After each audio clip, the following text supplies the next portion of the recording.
that I have put up, or if you look at Sundar Pichai's resume, more than half the resume is focused on what are the projects that have been done. These could be failed startups, these could be small startup ideas, these could be small technology pieces.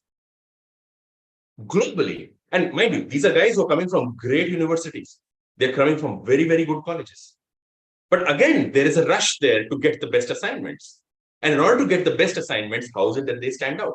They stand out by talking about the one thing that's in their hands, and that is the college project that they are doing. So you will notice all the college projects that these guys have done have been now put down, and they have tried to present their capability to the potential recruiter or the potential investor that they were reaching out. So when these guys are doing it, why is it that we are not doing it? If you are a tier 2, tier 3 college student, you must understand that there is an unnatural advantage that the tier 1 college students have in this crowd. It's the reputation of the institution. And the reputation of the institution almost guarantees them much more privileges. In that case, for you to stand out and be someone who can compete with them or can be at least at par with them or ahead of them, you will need a slightly more specialized sort of effort. Take this case. If we look at the resumes of a A-grade student, or if you look at the resume of yours, see what we've done on the right side and what's different about it. If you had a bunch of research projects which were certified by somebody else, if you had a few design projects, and if you had a few startup idea projects, and you could actually tell the recruiter or the investor, hey, I understand the following things, and I have some projects which have actually been certified and verified by the outside or by experts, you will automatically realize that against an A-grade institutional resume, your resume will start having.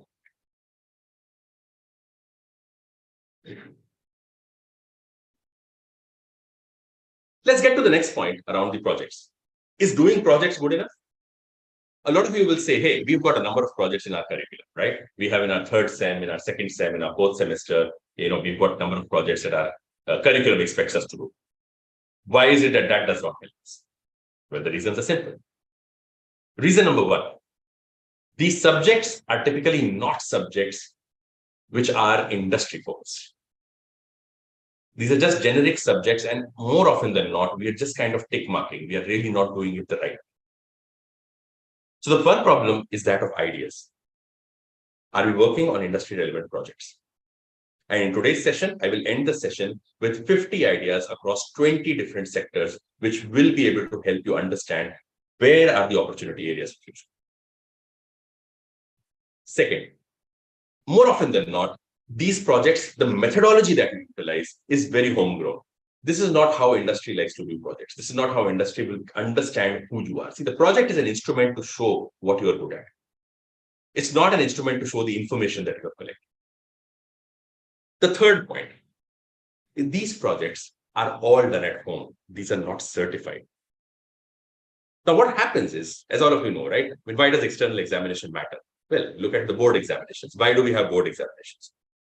Because in such a large crowd of students, in such a large populace of students, when you have a third party giving an examination and examining you, the realism around or the authenticity of the work that you have done starts to increase.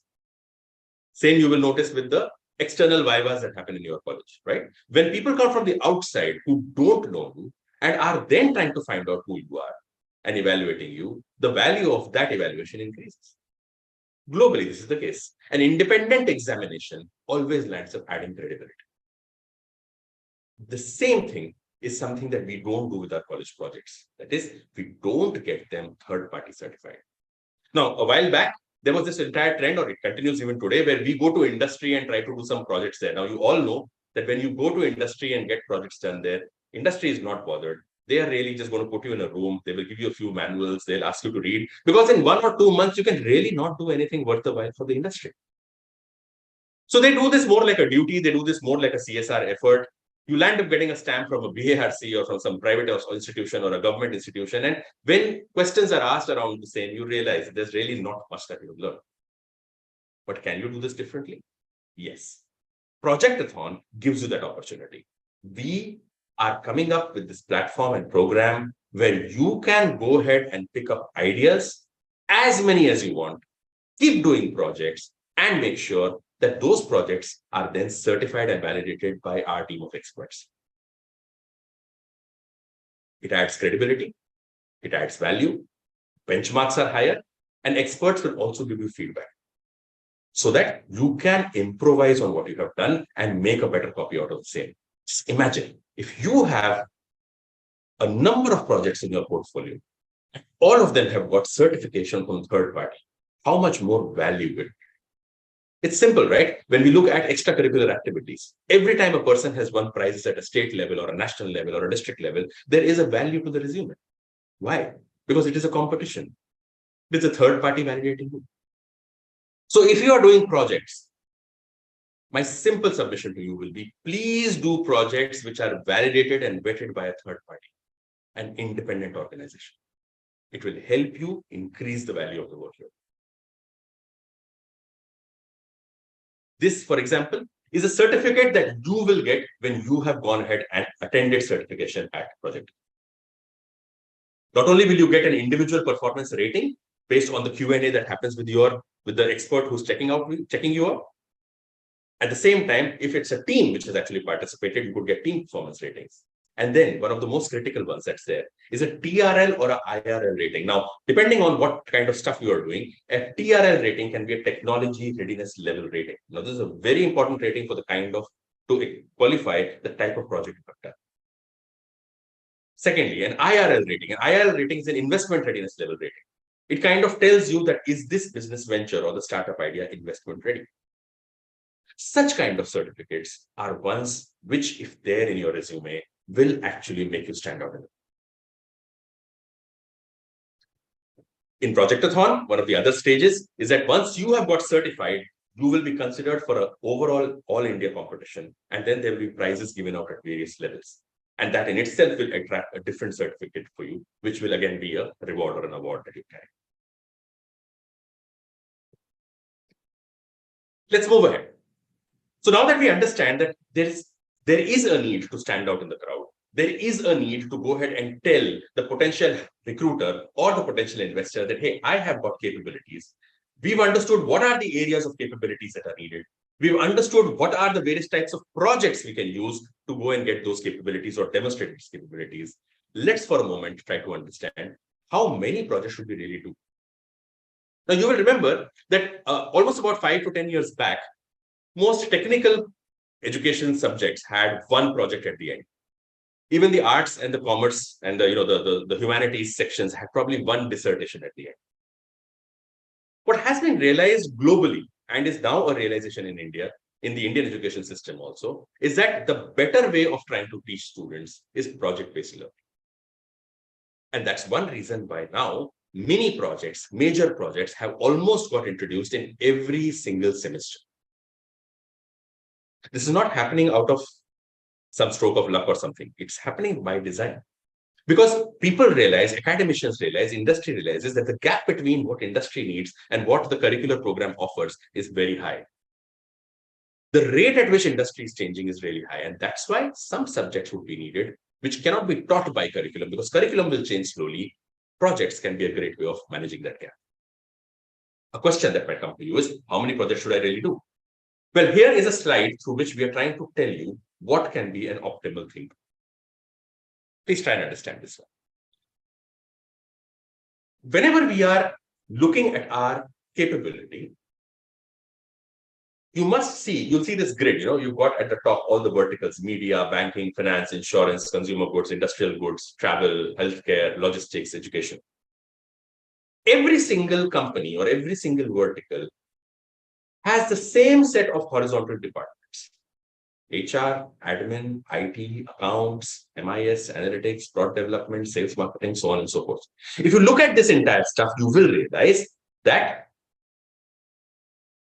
the horizontals that are there are almost the same in any type of organization. Now, if you delve a little deeper, our curricular programs, graduation, post-graduation, actually prepare us more for these horizontal skills. These horizontal skills are the ones for which we are always being prepared. You will have something in operations, you will have something in marketing, you'll have something in in coding, you will have something in maintenance, you will have something in production, in MIS, in analytics, and so on and so forth. So what you really see here is that these subjects are the ones which are the curricular programs that you're attending. But when you look at industry doesn't always look at it through your curricular program. Their demands are typically in the domain, in their industry. And that's why when you are doing your projects, you have to understand that your projects must be able to show the recruiter or the investor that you understand the vertical domain in a deal. And that's why when you pick up your projects, we often don't think very highly about this vertical domain. Please start paying attention to those 2 or 3 vertical domains which you are interested in building your career. Some of you may be very interested in healthcare. Some of you may be very interested in education. Some of you may feel, hey, I want to go ahead and be in the banking industry. So please pick up projects keeping in mind these verticals. Now, all of us may not be able to immediately say, hey, which vertical am I interested in? But you can always have 2 to 3 verticals that you could be interested in. And therefore, building a project, be it research, be it prototype, or be it a startup idea, in some of these verticals will actually add more value to the way you land up presenting your capability to everybody. Because the way things need to be managed in banking are very different from how things need to be managed in consumer goods. The way product development happens in finance is very different from the way product development happens in education. And that's why when you marry the vertical with this horizontal skill, your ability to identify the problem area of the project and prove your capability becomes better. If I have a student, say if I am in the consumer goods business, or let's say if I am in the healthcare business, and I am a recruiter in the healthcare business, I would any days go after somebody in the HR side or with capability in product development who has built a healthcare product before. Because I know he would have understood who is an insurer, who would have understood who is a patient, who would have understood the life cycle of a medical hospital, so on and so forth, compared to picking up a programmer who's probably worked in the education system. These are the subtleties which don't get taught to you in your curriculum. Here is a very key point that I'm trying to tell you is that selecting the vertical and the horizontal of your project is very, very critical. Here is a slide which I'd like you guys to pay attention. If you look at this slide, you will see here that the question is, how many projects should I do? Well, frankly, the magic number is somewhere in the range of 6 to 9 projects. Why is it so? Well, 6 to 9 projects actually land up giving you a chance to be able to prove quite a few things. First, always try to attempt at least 2 research projects, 2 problem or product development projects, and 2 management focus or startup idea projects. Again, you could have 1 each in the domains of your interest, maybe telecom, maybe medical, maybe dairy, whatever. You can pick up the choice that you have. And one more element that you must keep in mind is that there are a few projects in your first year and your second year where you might be wanting to be part of a team. And then there may be some projects in your third and your fourth year where you might want to lead a team. Mind you, when a recruiter or when an investor is able to look at your portfolio of work done in your projects, he will look at, okay, how many places has this person been part of a team? How many places has this person led a team? Has he worked in the required domain that we're talking about? Has he exhibited analytical skills? Has he exhibited solutioning and designing skills? Has he exhibited some process management, selling and communication skills? And mind you, each of these skills are slightly differently tested when it comes to each of these domains. So if the question is how many, here's the answer. How to plan them? Here again is the answer. So now that we've seen this, I'm hoping that there will be questions later on around the same. Let's now move to the next section, which is the program that we have at hand. Folks, at Projectathon, we've kind of designed a very simple program which can actually help you every single year or throughout the year do as many projects as possible and get third-party validation. Quickly, let me run you through how this entire program will run. Well, here are the stages of the entire program. The very first thing that is in this program is that we have registration. You will create your profile. You'll have access to your ideas database. The moment you've created your profile on the Innovation Hub platform, what you'll end up getting is access to a database. This database has got almost about 150 plus ideas across 20 sectors. They are 1-minute videos. In fact, a lot of them is what I will try to cover today as well.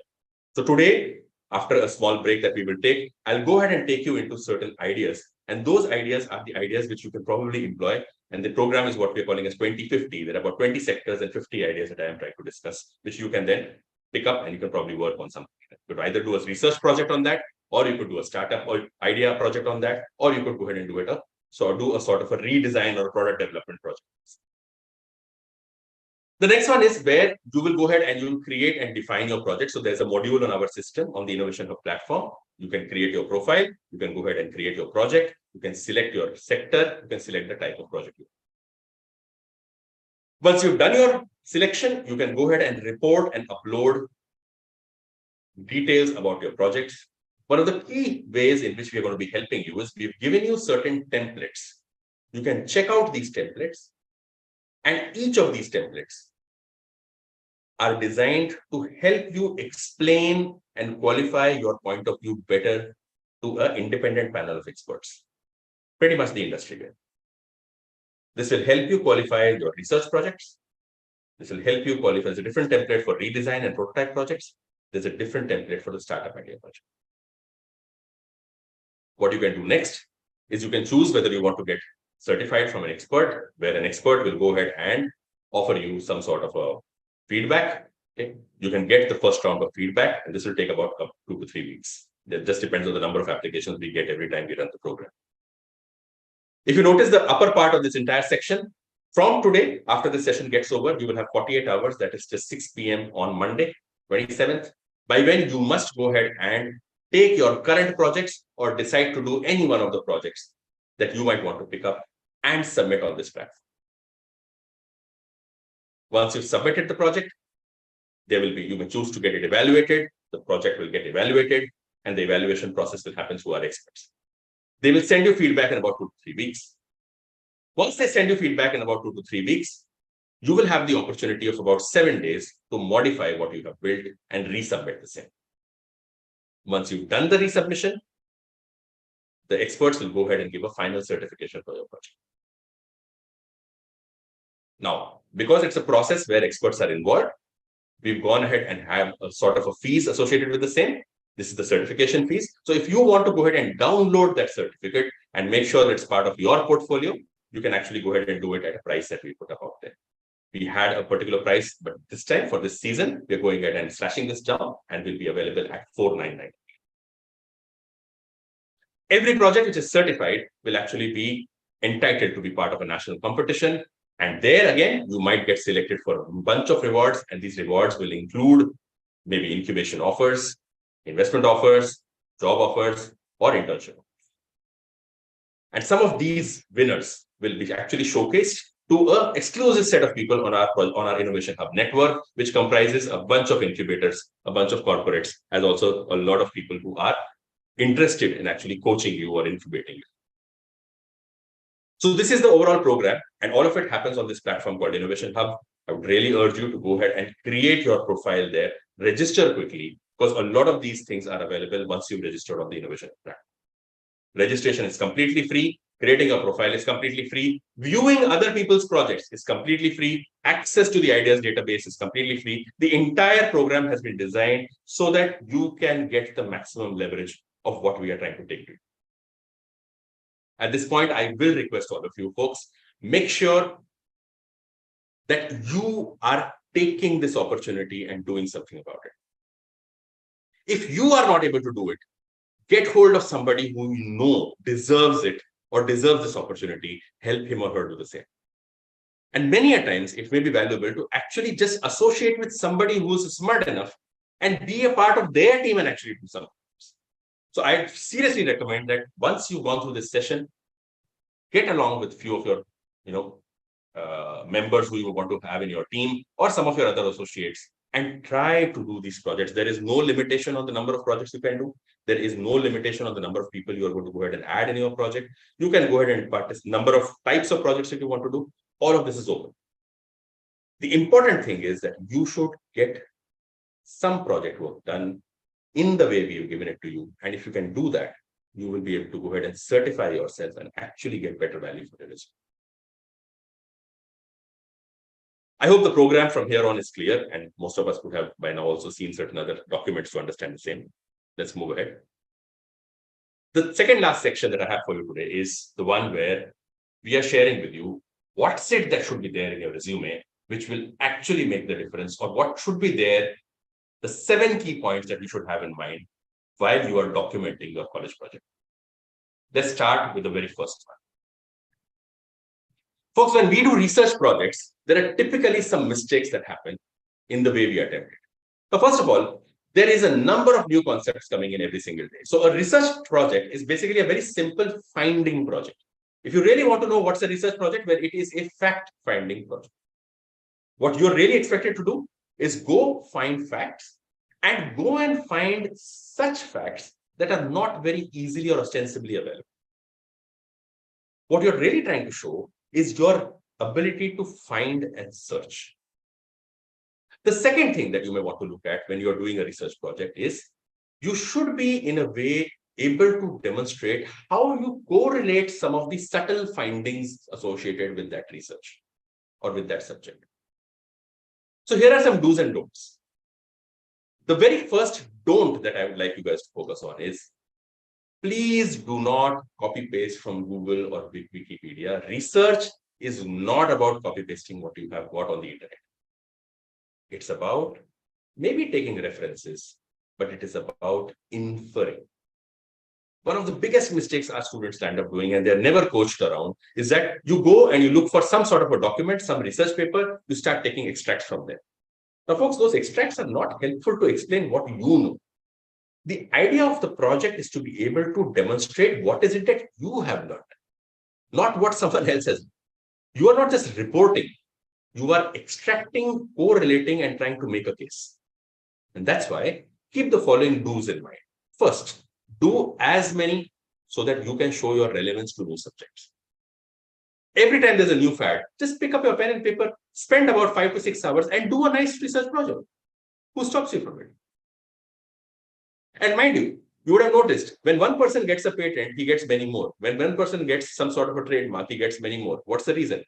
When one person files a research paper, he can do many more. It's a small trick. The moment you learn it, you can actually replicate it. So once you get into the habit of picking up any new concept, you should be able to do a research project and quickly file the same. What are research projects typically about? Well, they could be around futuristic technologies. They could be around some concepts. They could be around some materials, some theories. Normally, the subject is just that. Take blockchain, concept, attach to it some technology. If you take ML or AI, what's it? Some technology. If you take some sort of a new theory that may be there, most of the things that you will get to see for a research project are subjects like this. The second important point. Whenever you have gone ahead and done some research on this subject, go and draw a schematic of your own to explain pretty much like a block diagram what you understood of. One of the problems that is there in the research work that is done is that people don't go about explaining it in their own way. They try to just copy paste diagrams created by other people. Now, if it is about diagrams created by other people, we might as well go ahead and read that document. What is it that you are trying to do? You are trying to make a case telling people that, hey, I have understood what is here. And therefore, the explanation should be yours. The diagrams could be yours. You could take inspiration from what has been done by the person who's come up with a theory or something around the material or something around the data that is given to you. But being able to explain it in your own language and diagrams is an absolutely essential thing in your research. Third thing, try and enunciate your vision with it. Try and say, hey, how can this be applied in various places? If you can explain, here is a technology, here is a material, here is a theory, and I can apply it in the following verticals in this following way, you will find that the person who's reading your research report will be able to make more meaning of it. He or she will understand that you have understood how this concept can be used. And here you can marry the verticals. So suppose you've gone ahead and taken blockchain, you could go ahead and take insurance and you can say, hey, here is how I can apply it. So an insurance recruiter will know, hey, here is somebody in a particular college who has worked in the insurance domain has gone ahead and done a project which is an IRL level startup of about 5, or has done a 4-star project applying blockchain. This will help recruiters, this will help investors understand your capability. So carefully choose the vertical application for the horizontal technology, theory, or whatever you want. Fourth, try and map the evolution. How has this process or this technology or this theory come into place? What was there before it? What were the lacuna with things before it? Why were those things having inefficiencies? And you will find that there is something smart about them. This will help you explain to the judge that the evolution or the way things have evolved is understood by you. You are understanding the value of what's. Lastly, if you can make a small gizmo, or if you can make a small sort of a prototype or some working model where you've used this thing, it will help a lot. Let's move to the next one. Let's look at redesign and prototype. What is a redesign and a prototype project? Well, essentially, what you really do in a redesign project is you take a piece of, or you take a process, or you'll end up taking some sort of a, I would say, a tool, and you try to redesign it. What do you mean by redesigning it? You try to go ahead and say, hey, here are certain things which are inefficient about the current one, and this is how I'm proposing to change. And then you either give a schematic or a diagram, or you give a design of the new thing, or you end up going ahead and creating a prototype or a product of the new solution that you are developing. This is typically the redesign of the prototype project. A lot of these projects is what you do in your final years, typically in the technical studies set. Few things to keep in mind when you do. I've given you a few tools here which you can use to make this happen, or your explanation happen in a much better way. Let's understand the very first one, innovation drivers. See, typically, when you will go into the template, when you are filling up the answers, you will find some of this data there, but I'm explaining it to you today. There are 5 drivers which actually drive innovation in anything that we are doing. Starting from the top one. The first one is where you are trying to increase the efficiency of a particular solution or a process or a tool. Second, where you are trying to ease the handling of the product. Sometimes products are very bulky. They're very huge. You can go ahead and reduce. You can try to reduce their size. You can make them easy to use, handle, and carry. Third, you are lowering the costs of the product because you're using a different material, you're using a different technology, you're using a different process, or you're reducing the overall cost of acquisition and maintenance of it. There are several products which are there today, which are very expensive, either at the point of installation or at the point of maintenance. If you can even reduce that cost, you've gone ahead and given a great design. Ecology. Products are in today's times, ecologically harmful. Some products are. So if you can make it environmentally friendly, this can be another aspect of your innovative design. You can actually say, hey, this is the aspect that have changed. Take, for instance, air conditioners. If you land up creating an alternative for the chlorofluorocarbons or the emission or the gas emission in the air conditioner, you could actually land up finding a way of making it more ecologically friendly. And that can actually be a feature through which you have created a new prototype or a redesign. Mind you, you don't need to create the refrigerator for it. You don't need to create the air conditioner for it. Even if you explain it by way of a concept, even if you explain it by way of some sort of a basic gizmo, that is good enough. No one is looking for a finished product. If you are a graduate, even if you're a postgraduate, please understand it's very rare that people are looking for a finished product from you. They are only looking at a concept being applied smartly with signs of the fact that when it is finished, it will have value. The next one, number of times there are policy frameworks, right? So some products are not compliant with policy as policies are changing. So making it policy compliant. If you are able to give a design of an existential process being automated or an existing tool being replaced, where 3 of these 5 factors are undergoing a change, you would have qualified one of the best prototypes that you would ever build. See this table. In this table, I've tried to give you that here are the factors that are there: efficiency levels, ergonomic levels, cost levels, ecological levels, and compliance levels. And what you can do is you can look at the current state of the particular product, and you can then say what is the proposed state and the quantum of improvement you are trying to do. If you can put this simple truth table there, it will become very easy for the people to understand what is it that you're building. Folks, these are very, very powerful mechanisms and frameworks I have given you here. If you can use these, your ability to explain what you are building becomes multifold. Let's look at a connected one. A number of people are not able to identify what vertical am I working or what is the segment of the area in which I'm trying to build my prototype. Here is a very simple way. Just pick an industry of your choice. I've taken fisheries in this case. Through your own common sense and basic research, just map out the entire process of fisheries from left to right, starting from planning all the way to post-consumption. I have done that here. You could put some other classifiers if you want. Hey, I'm only looking in, because fisheries includes fish, mollusks, algae, lake, river, seas. There are various factors which are there. So you can pick up, hey, as far as the animals are concerned, I'm talking about fish. As far as the waters are concerned, I'm talking about seas. And now you can look at the internal, one of the parts of the life cycle, which is processing. Processing, as you can see, has sorting, cleaning, cutting, marinating, pickling, so on and so forth. So you can pick up any one process. Now, what you need to understand is that when you go ahead and map out the entire life cycle of a particular industry, and you've figured out which segment you're working on, always look at what is there in that life cycle, which is either a process or which is a tool. So you'll always find that in any stage, there will be some parts which are just processes because they're manual in nature, they cannot be toolified, and there'll be some places where there are tools which are. How do you go about picking up your topic? Well, study the industry, pick the segment, and once you pick the segment, in the segment, find the inefficient process or the inefficient tool.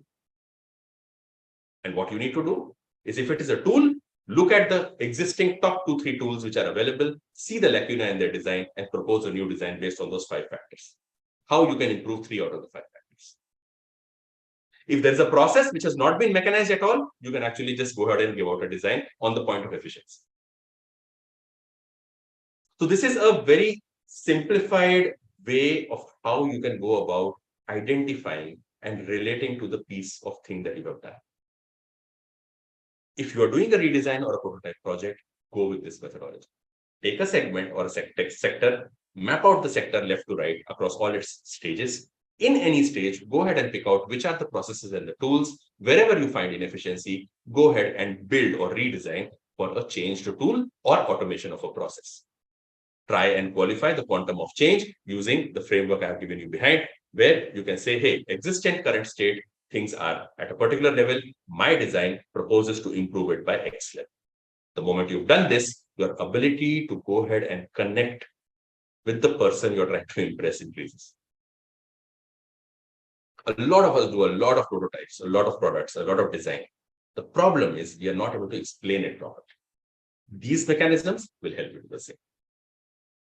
Let's now quickly move to the next one, which is for startup ideas. And here I have 3 things. Folks, startups, like I said, are a necessity as we go forward. Yes, there are 2 types. One is the accelerated ones, which are the ones which make all the news, make all the interesting conversations on funding and so on. But 99% of the startups are basically basic businesses, which are the bottom line or the baseline of the way the economy of this country runs. You'll always have flashes in the pan. But the fact that you have to create some baseline businesses which are sustainable, profitable, is always going to be a reality. And all of us will require to do one, like we mentioned in the beginning. So how do we go about doing it? One nice tool that is available when you do startup idea projects is what we call as the BMC, the business model canvas. Okay, you can also call it the lean canvas. It's a very popular tool. You can find information about it on the internet. Typically, the BMC has 8 parts or 9 parts to it. The business model should not be confused with the business projections. Okay, a business model is basically an explanation which helps you understand that there's viability in what you're doing. A business projection is basically an Excel sheet which just kind of projects numbers and tries to show viability. But a business model covers many other things. A business projection only covers numbers. And that's the reason a business model is needed. Now, this business model canvas is a nice framework in which you can pen down things. In fact, in the questionnaire we have given you, as a part of the project process today, you will have one slide in which you can make your business model canvas and upload to us. How do you attempt it? Well, you do the first thing, that you go ahead and first explain what is the value proposition, and then go to the customer segment. You can see here, I've given you the order in which you need to fill the business model gaps. There are many tutorials on the internet. You can very easily understand. The idea today was just to go ahead and show you that a business model canvas explains what's your overall way of doing business, whereas projections explain the numbers. So always try and qualify your business idea or a startup idea with a business model. Here, in a very nice schematic, you can explain what you're trying. Let's take one example. The two important pieces that you really need to come out with is first the value proposition and then the customer segment. Now, if we look at the value proposition, what is the value proposition and what is the problem that we are solving? I've taken the example of Google. Okay, what is Google really trying to do? So if you look at what is the value proposition of Google, the value proposition of Google is organizing the world's information and making it accessible and easily to all. Who is the customer segment? Everybody.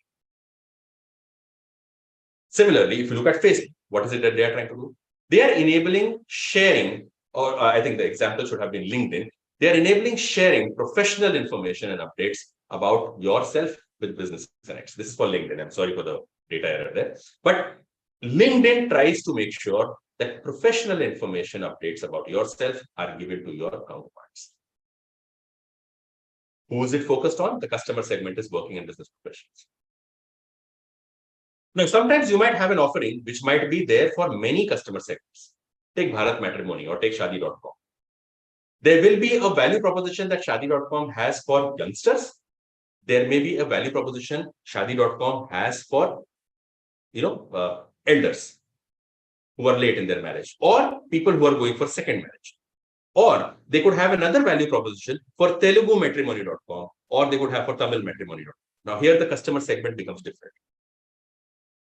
In one case, it may be just introduction to the bride. In one case, it may be just connect with people. So the value proposition is what you need to be able to document out really well with respect to the customer segment. If this is done very well in your startup idea, you will find that the people who are your target audience or your investors or the people who are judging you will be able to very easily understand what you're trying. A lot of people start explaining their business. That's not what you need to really do. Just start with who is it that you are reaching out to and what problem are you solving with what value proposition. These three things sort the whole thing out. And a BMC helps you to do that. Now, as all of us know, we are not taught in our technical college or our management college a lot around finance. So here is something which I thought I'd share with you guys today, which will help you understand a little around economics so that when you go about explaining your know-how in finance, you are able to make a good case. Guys, when you look at a startup, let's understand some structures of the cost. Okay, there can be always two types of startups. There can be a product startup, there can be a services startup. If you take a product startup, typically our cost structures are as have been given out over here. If you can see this diagram here, there is about R&D, which is about 10x, and there could be about the inventory, which should be about 50x in the case of a product, and maybe about 10x equivalent in the case of a service. And I've taken an example of an X-ray machine startup. Let's say there's a startup which is wanting to build X-ray machines and sell them. That's a product startup. And there is a startup who's trying to give X-ray machines as a service. Okay. What will typically happen is if you try to understand cost structures in a startup where you're building technology, where you're building products, it will be very, very capital intensive. Initial capital intensive. But if you're building a services product, you will find that it is not going to be initially capital intensive. It will be lesser capital intensive to begin with because you will build the product, but you'll be able to rotate it like a service all the time. The other side that you should understand here is that when we look at the cost structures, you will find that in a product startup, typically your margins are going to be higher. You'll be able to charge a much higher margin. Whereas in a services startup, your margins will typically be lower.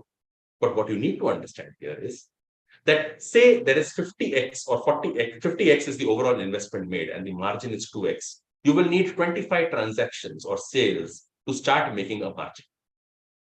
But when it comes to the case of services, you'll probably just need to service it 20 times, which is much faster. Selling a product will take a long time, but services will probably happen fast. So when you are looking at a products and services business, understand that the pressure that will get built in an economy like ours, which is a high interest rate economy, product startups will probably have more expenses in the beginning, and therefore the ability to go ahead and prove the case will be a little more complicated. Whereas on the other side, if you went with services startups, the economics might be slightly more friendly. However, it just depends upon what choice you make, because if you have a product that's fantastic and the market is ready to buy it, you'd actually be able to really go for a really big thing. So understand some of these things and the components that go into it, the cost structures and the margin and how it moves in helping you run and break even is something that people don't understand very easily. If you looked at a product startup example I've given you, you may be able to go ahead and break even much faster if sales bad. In a services startup, it might take you slightly more time, but you will land up going ahead and having much more cash in hand all the time compared to a product startup.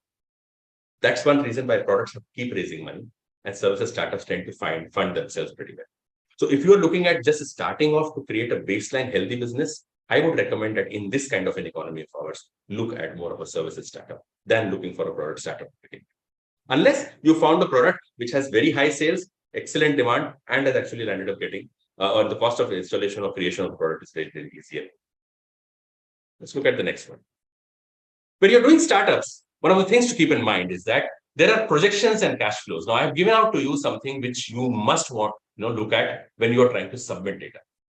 Every time you build your business, always try to plan in your startup the overall revenue that you will end up getting. See, here in this slide, we've tried to show you what's the revenue, and we've tried to put down across the years. What's the revenue expected?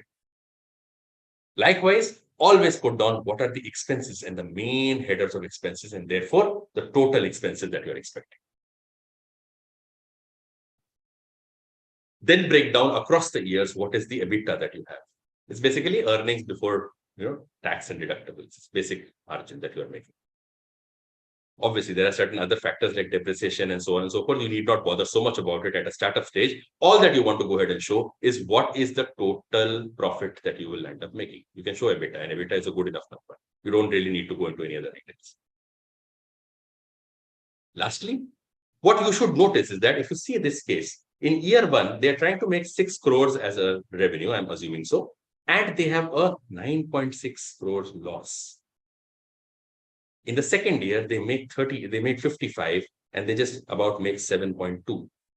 Now, what happens as a result of this continued loss is that this has an impact on your cash flows. And this is something that most people don't tend to understand, is that when you are going ahead and having a business which has got losses in the beginning, it starts impacting your cash flow. You don't have cash in hand.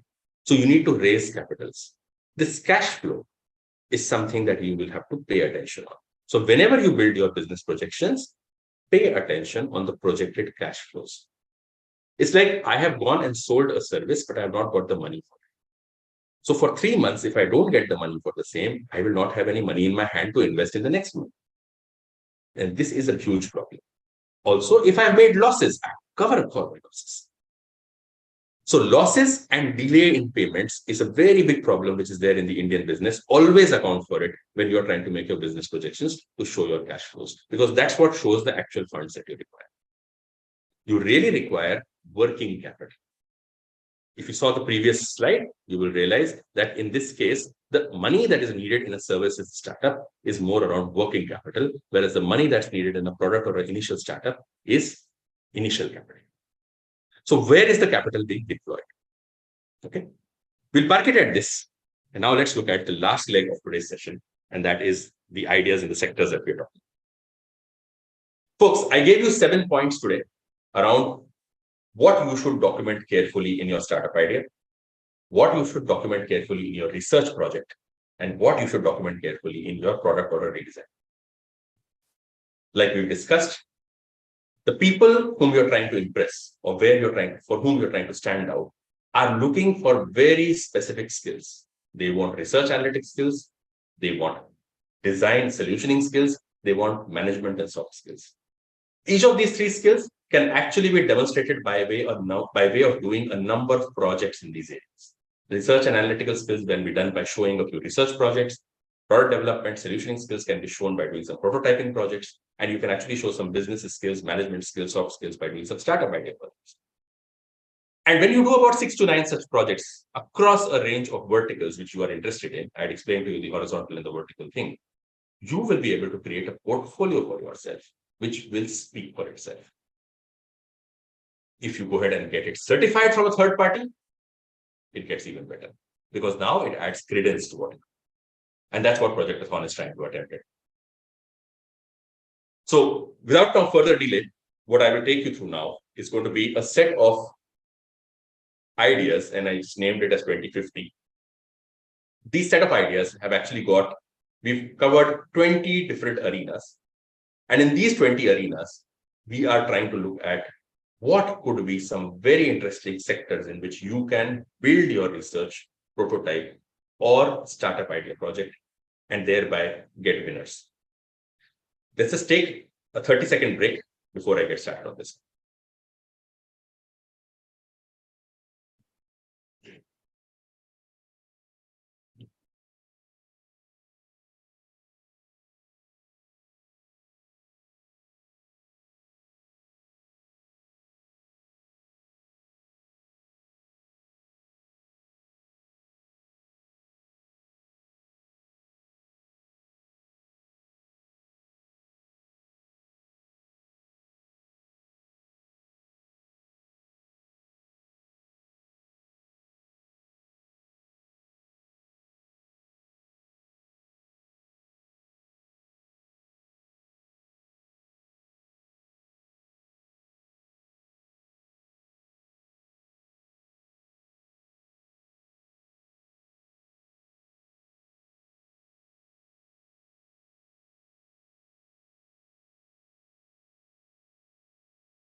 Okay.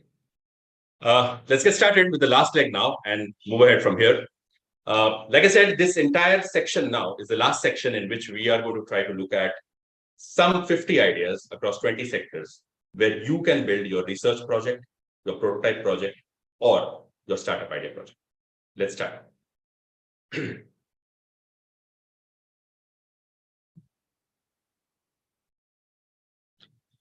you look at agriculture, there are two trends that you should keep in mind. The very first one being that there is a big need right now in the arena of environmental predictability. You know, farming is something which is going unpredictable because of the kind of losses it attracts due to, rains that we don't know about, due to temperature changes that we don't know about, weather changes that we don't know about. Every day, every year, we see these kind of news that is there. So being able to connect environmental predictability with farming practices is a huge arena which you will see going forward becoming much larger. And because the country is so diverse, there's going to be a need for a lot of local solutions. The next area which could potentially make waves is that of vertical farming. Most people who are in the farming area understand that the acreage that is available in India is much lower. Everybody is now, because of divided families, probably doesn't have more than a quarter of an acre to himself or herself. But the interesting part is that this quarter of an acre has no limit when it comes to the vertical area. The sky is the limit, right? And a lot of countries have specialized and already created great models in how they can use small land masses, but the heights or the advantage of height by way of creating certain simple structures to get better growth for crops. And therefore, vertical farming could be one which would increase the yield of crops for most of our farmers. It will be equipment intensive, but it is something which can have a lot of future. And every single farmer with different flows of water, different flows of sunlight, different flows of rain in the same field vertically can create much. If it comes to dairy, bovine health is a huge area. A lot of us are today looking at medical equipment which can monitor the way cows or the herd of cows and their health and their environment can be managed. Another area is cows as pets. We all have been carrying dogs as pets, cats as pets. But a while back, if you look back about 200 years back, everybody actually had cows as pets, right? Because every house had a cow. Every house, was doing some of the amount of milk processing. And that is how we were built. If you look back and you talk to your grandparents or great-grandparents, they would have access to how they would breed a cow. Now, time has changed, houses have changed, structures have changed, but the ability to have cows as pets, maybe at a distance, is a very heavy possibility. And there is an arena in this which is very productive, because the overall way in which the economy of the way in which an agricultural animal like cow works, the advantages are huge. You just got to look at it the way trees are. There are certain trees who have very high advantage throughout their life cycle. Something like a coconut tree, right? Likewise, even cow as an animal has a very high value across its life cycle. And therefore, cows as pets, maybe the third party, could be another trend area. Might sound funny for some time, but it's a serious area in which lots of things are out there. Let's look at the next area, localized fishing. Now, for the longest time, we've been envisioning fishing happening in the seas, fishing happening in the rivers, happening in the large lakes. But fish can very easily be bred in local areas. And fish by itself as a product has many byproducts by itself and very rich byproducts. So local fishing and localized fishing is something which could actually become, because the value chains are going to, as in how we are going to have more movements towards using lesser preservatives, more on the fly, on the go, fresh food, the need for smaller value chains will increase. And as this need for smaller value chains happen, supply value chains happen, the need for localized production will increase. And that's one reason why localized fishing would be another very interesting area. Building technology for it, building capabilities for it, equipment for it is an arena which you should be thinking of. If you look at energy as a sector, now we've been using a lot of fossil fuel, we've been using a lot of wind energy, solar energy, but one of the bigger areas which is there around us where energy can be reutilized is that bioenergy. I don't know how many of you would remember, but in our 11th and 12th standard, we would work on spirogyra or algae, right? Algae is one such kind of organism which actually produces oil, and it actually absorbs the highest amount of carbon dioxide. Using creating bioenergy out of such kind of organisms is a pretty interesting area. A lot of research going on around the same, where they're creating biocells. Vehicles, plastics as energy sources. Now, all of those things which are creating the problem of pollution are themselves sources through which energy can be created. Vehicles move, but the movement of the vehicle is not used by us other than for battery charge. Can it be used for something more? Look at plastics. We create a lot of plastic. We consume a lot of plastic, but the reuse of the plastic in road building is right now happening. Similarly, the use of that plastic in some other area, maybe to just extract oils, maybe to just extract some other chemicals, could be of great value. When we look at telecom, as all of you know, there is a lot of vulnerability in networks. The networks are run by a variety of providers across the globe. But there are some very, very specific arenas in which you need safer domestic capabilities. And that's why there is going to be a move towards having a countrywide, country-accepted network which will be more closed loop and maybe one where things are being created only for India, for Indian applications. So look out for this arena where internet alternatives or desi or safer protocol alternatives on the telecom will start to emerge. There will be a need to create closed loop capabilities, and those closed loop capabilities have protocols which are different. There'll be an alternative to the internet. There will be different ways of connecting with each other. So this is an area you can brace for, or you could create something. Education. Homeschooling. With the advent of internet and after COVID, when the practical capability of schooling at home has been proven to an extent, homeschooling, which has been a trend for a very long time, is now kind of gaining purpose. A lot of the schooling infrastructure today cannot handle the schooling with quality. The need for teaching at home is necessary, and therefore homeschooling and creating tools and capabilities or curriculum for homeschooling can be a very interesting area in which we can work. Likewise, making applications or certain programs through which senior citizens or retired people can connect with local schools and help the education process could be another area. Sanskar-based learning. The Indian value system for the longest time has been embedded in our minds and hearts and our habits, but we've never gone about putting it on the global arena. With yoga becoming more important, we are realizing that it's a lot around not only the body, but also the mind and the soul. And therefore, being able to have some value system. See, education, information versus wisdom. All of these things are now being discussed. And therefore, an education which builds wisdom, which comes through sanskar, which comes through habits, value systems which children are inculcated with, is another area where a lot of stress will start to happen. See what you can do in this arena. Let's take healthcare. In healthcare, I think we all witnessed in COVID, it would have been great if all our senior citizens would have had a device in their hand and they were connected to the closest local hospital and they could be monitored all the time. I think remote monitoring of the health of people through devices and monitoring it through a centralized capability will be in. It may not happen for everybody, but it might start happening for certain vulnerable populations. Therefore, remote monitored health is an arena where a lot of devices, a lot of equipment, infrastructure can be created. A lot of medical devices today in India are still coming from the outside. These medical devices need to be created at home. The cost of these medical devices is prohibitive, but technology today is good enough that we can go ahead and solve these problems sitting at home. Take, for example, an example I popularly give is audiometry or perimetry. You just need a cell phone and an earphone and you can do audiometry sitting at home. You don't need to have expensive equipment. Perimetry of your eye. You can actually test your eyes on your cell phone. So solutions for being able to do it using your cell phones and existing equipment is very much out there. And being able to create Indian alternative products for the same is out there. Automobiles. Well, what can we do in the automobile section? A lot. Because the way automobiles will run is going to change. We all know and can pretty much visualize that another 20-30 years from now, we will have the advent of air vehicles.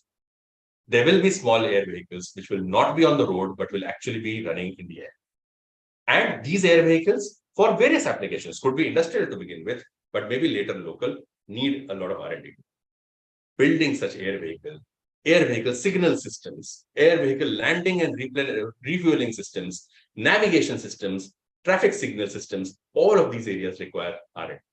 So creating some startup ideas in this area, going ahead and creating some products or platforms in this area, creating some sort of research work in this area can be a very good arena.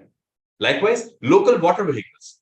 Water is a very interesting area in arena through, or I'd say medium through which transport can happen. We are now experimenting how do we use our rivers better, but it can be used for a lot of uninhibited transport.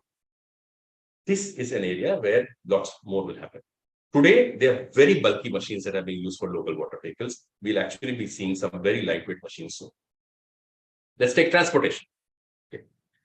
I'm sure some of you have seen this thing, tube freight transportation, right?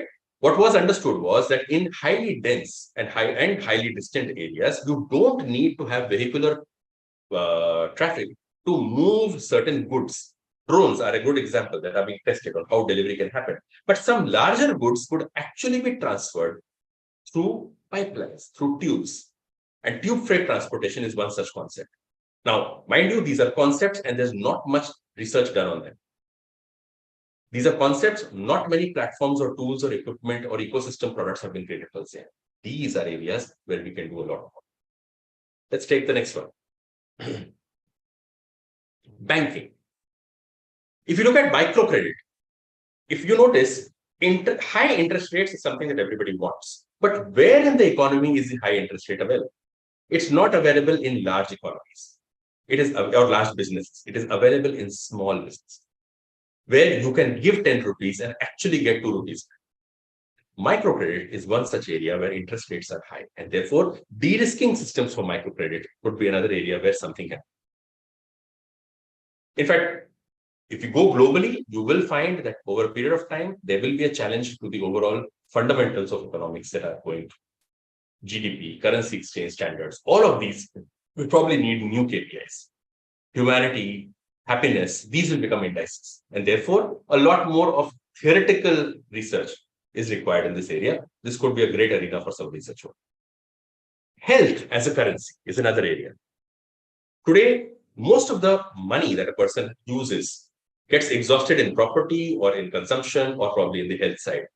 You could actually land up having better facilities given out to people and given incentive of money and credit if they are more healthy. And therefore, using health as a currency could be another area or a product area where you could have lots more financial products coming out.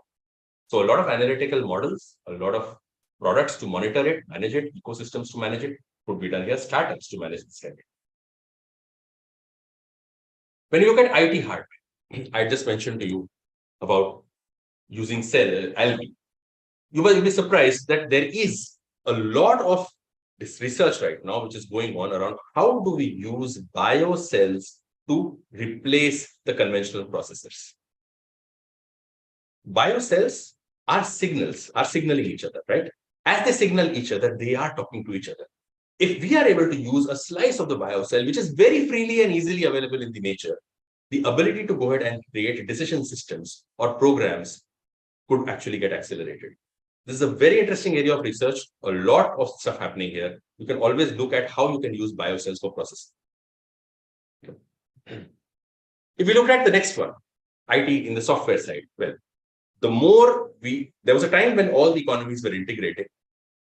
The economies have integrated, but there is a lot of proliferation challenges that are there, a lot of security challenges that are there. As we grow bigger as an economy, there is going to be a need for having products which are purely created within India for India and with security features for India. And that's why an alternative operating system, an alternative office app system, alternative security software from India are all up for the offering. Bharat OS is a great example of the same.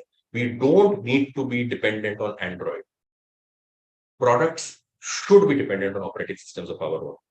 IoT products should be dependent upon operating systems of our own. And this is a great example of what's happening. Therefore, look at how you can help build an open operating system or an open office system for the content. The takers for this will be really more. Let's look at defense. Man-machine interface, fighting or augmenting the capability of the human by way of machines, a big arena. Micro robots for warfare. What you're seeing here is actually not a fly, it's actually a micro robot. These have been conceptualized and are undergoing design. A lot of ecosystem around them is not yet ready. So creating an ecosystem around the same, creating softwares for the same, manageability of the same, communication devices for the same, spares for the same, and the baseline hardware for the same is all required. Submarine vehicles. In the submarine arena, we do not have too much of technology that has come in other than the fact that the submarine navigates in a particular way and has a lot of tech inside the submarine. But the navigation still happens by some very old methods.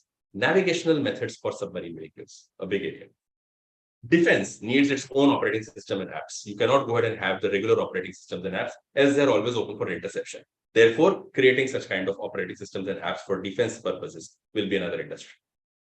Let's take materials. Okay. I talked about man-machine interface. Biomaterials, in order to go ahead and build certain products. Furniture could be, or homewares can actually be substituted by biodegradable materials. New materials are out there. Plastic alternatives. Air purifiers, for that matter. If you look at the environment side, having air purifiers which will actually service you at home through plants could be a very big way. You don't really need all these physical devices. So being able to use or having an interface between electronics and biology, I think is an arena where a lot more is possible. Likewise, hazardous gas emission, controllers for managing the hazardous gas. You may not be able to stop it, but you can at least divert.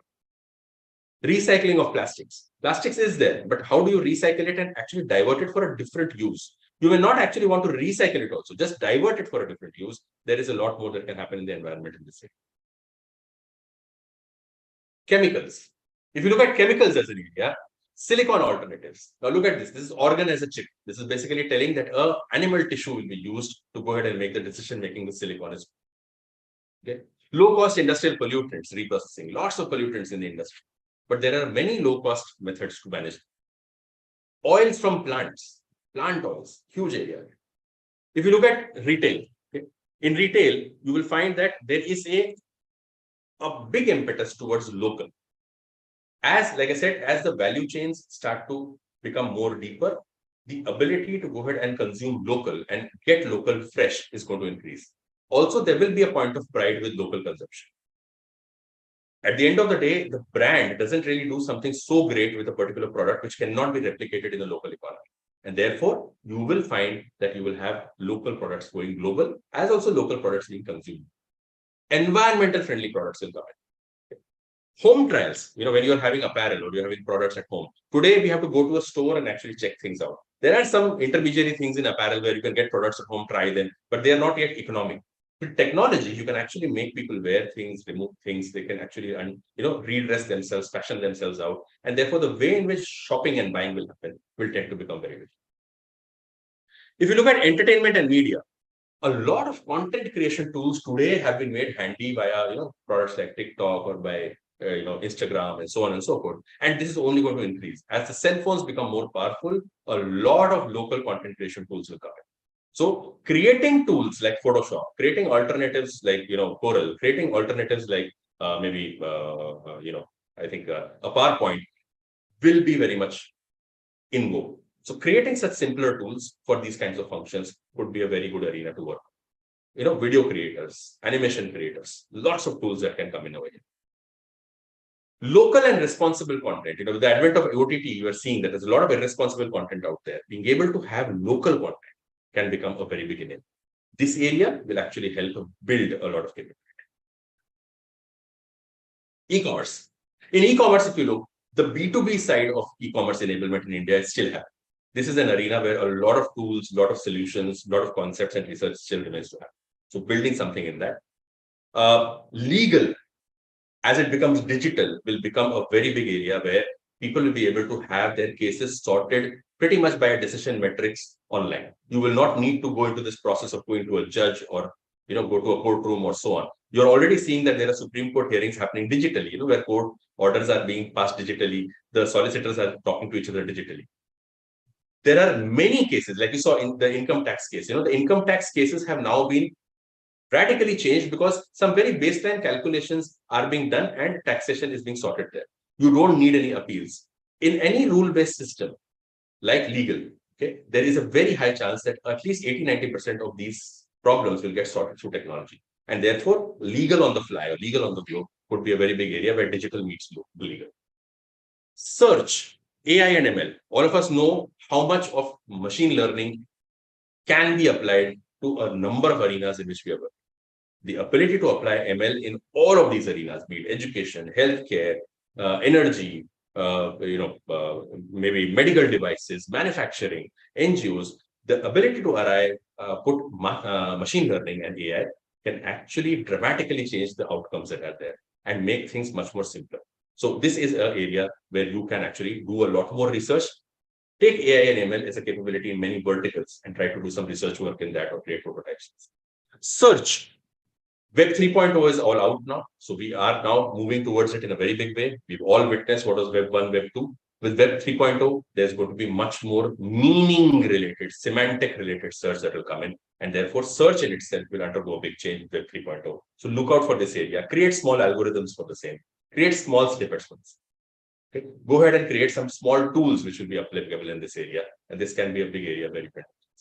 Finally, on the NGO side, I think normally it's not a very large sector, but you always have a challenge around being able to find volunteers. And then you obviously have this whole challenge around transparency. So digital accountability could be a big area where a lot of data on NGOs can be tracked and monitored, and therefore some outcomes can be made more favorable. Also, a lot of money distribution can happen in a much clearer. So folks, these were these 52 ideas around these 20 sectors that I was talking about. We'll park the session today at this. As a summary, today we've covered 4 major areas. First, trying to understand why is your project work the only way you can go ahead and stand out in the market and show a credible capability of yourself. How recruiters, how investors are looking for project work as the way to actually find out what is good about you. Second, getting third-party certification for your project work actually adds value to the project work, and therefore don't miss an opportunity to get it validated. Thirdly, there are certain techniques in which we should go about looking at doing project work.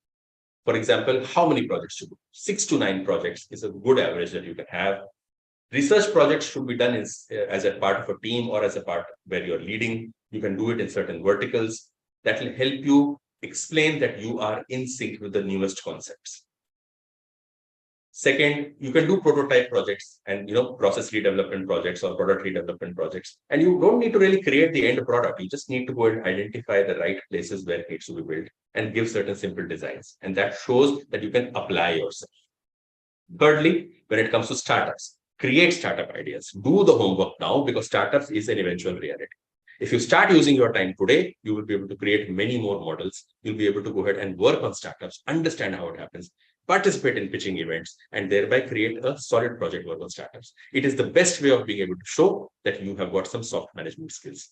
Having a small startup on the side while you're working is absolutely great. It just helps you show that or build capability, as also demonstrate that you know what you're doing. So if you looked at research analytical skills, product development or application skills, and you looked at the management skills, soft skills, the only way to go about demonstrating them is by doing these projects. Do such projects and demonstrate the same. Get them certified. The third part of the entire session was around looking at what are certain mistakes that we do when we do research projects, what to keep in mind. We talked about how do you go about identifying the problem area when you're doing a product redesign. I tried to identify how to create a small map to prove what is it that you are now bringing to the table.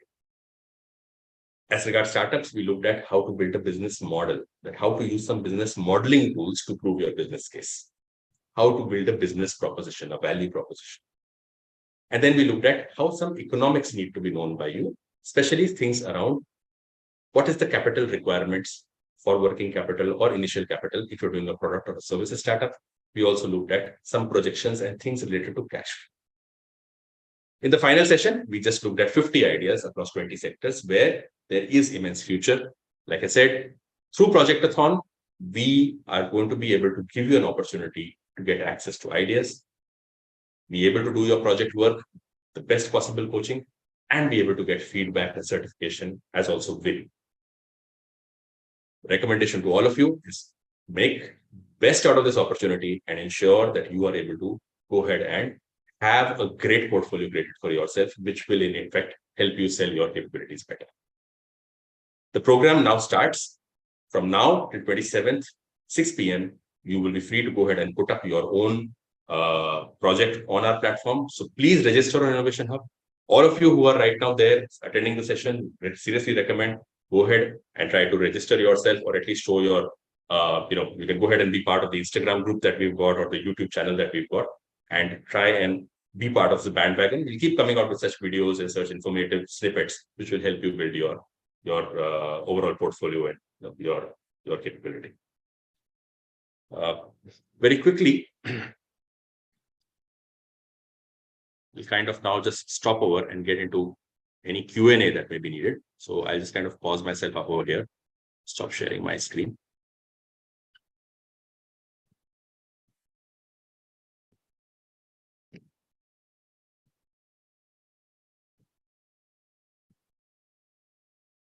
Okay. Purti, maybe we can open up the system for Q&A, and then let's kind of see if there are any questions that we need to answer. The chat for Q&A, and I'm also checking my phone and email because we have had some doubts that have also come there.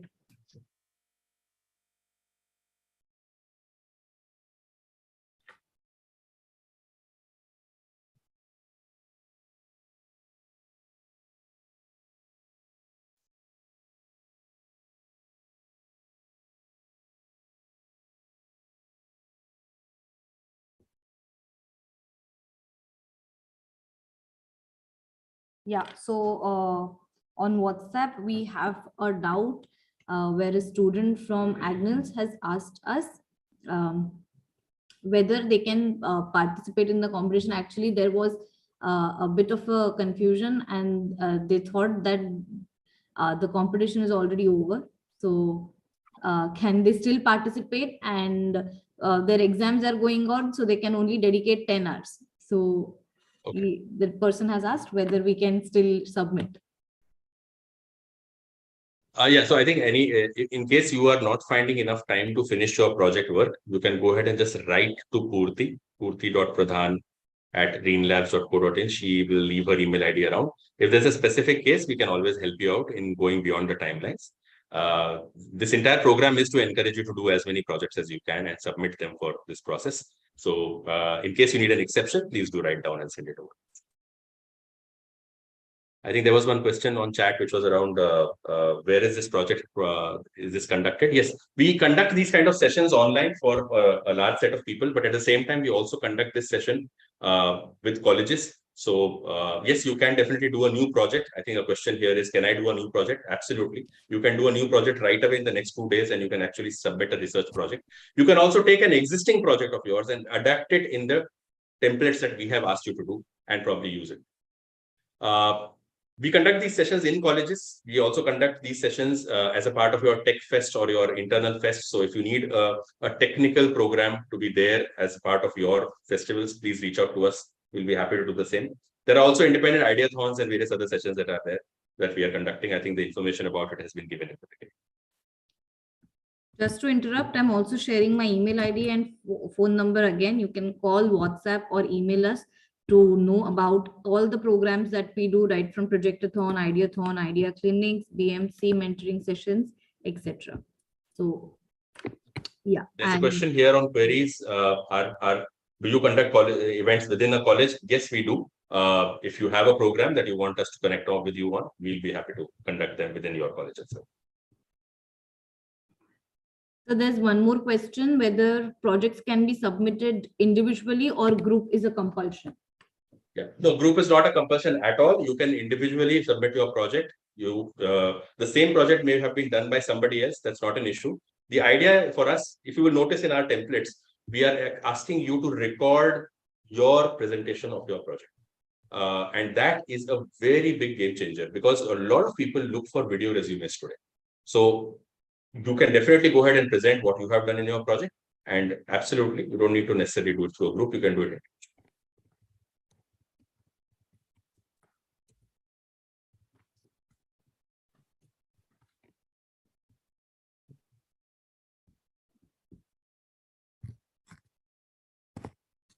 Okay, there is one more question. If we don't have our team registered, how will we be judged for team points? No, so there are no team points. In the team points, we will be having some Q&A because we will know who else has done the same project.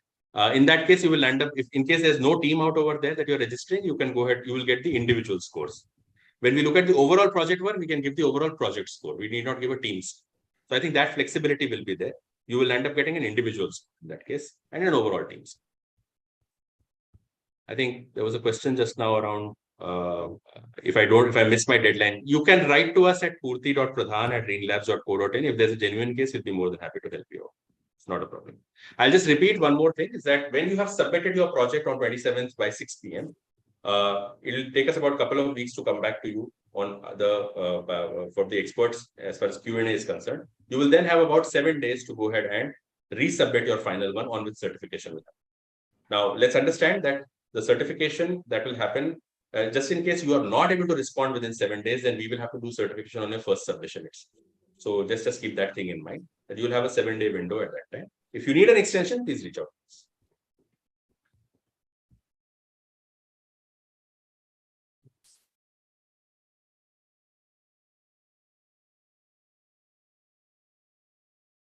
Any other questions, Purti?